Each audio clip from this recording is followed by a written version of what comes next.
كلشي كان شي تقولنا بعد هذا لا اللي مهم الصراحه الجمهور اللي جا اليوم سدنا المغاربه ديالنا على برا، برافو عليهم كيبغوا بلادهم، سدنونا وفرحانين عليهم. بعدا كنا بغينا نربحوا عليهم.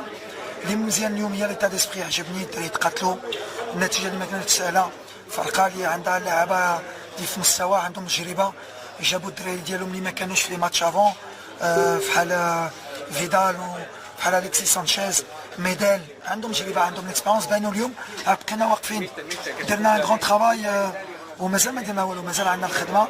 الحق المهم هي ليتا ديسبري والرباح، ومازال عندنا ماتش ديال ثلاث باش نزيدوا لقدام. شفنا اللي شوا كانوا مزيانين اليوم وليد، الدفاع على مستوى الديفونسيف ديفونسي كان حوايج اللي زوينين، بحال كان وليد كيقود هذا المنتخب هذه تقريبا واحد العامين هذا. شنو السر؟ شوف اللي مزيانه مع هاد اللعابه بحال اللي كنقول سي دي فيراري، سي دي جوار دو تري او نيفو، كيلعبوا في لي غران كلوب، هما اللي كدير في 15 يوم ولا شهر، هما في يومين فهموا دغيا شنو باغي. مازال عندنا شويه الخدمه، خصهم يعرفوا السيستم ديالي. على هادشي هاد لي دو ماتش مهمين، والماتش ديال الاربعاء كان مهم. حنا زايدين، حنا خدامين، واخا كنا بغينا شويه الوقت هكا، غير بعد لي دو جور اي دمي الدراري فهموا. مازال كاين في لانتونسيتي فرحان اليوم. الحق مازال دي بتي ديتاي اللي بحال بروميير ميطون، دي بتيت زيرور اللي كون بوفي ات بوني في لو نيفو.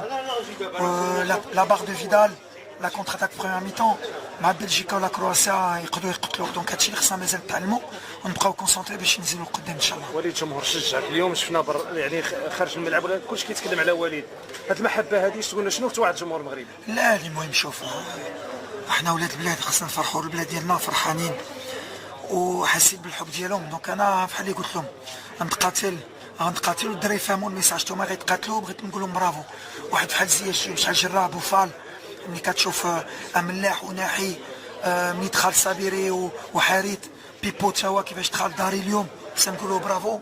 وتا مزراوي البوز ديالو المره الاولى اللي لعب في لاكوش مع المنتخب. دونك برافو الدراري كاملين، ما درنا والو ومازال عندنا الدراري اللي ما دخلوش، خصنا نقولوا لهم برافو تا هما. شكرا.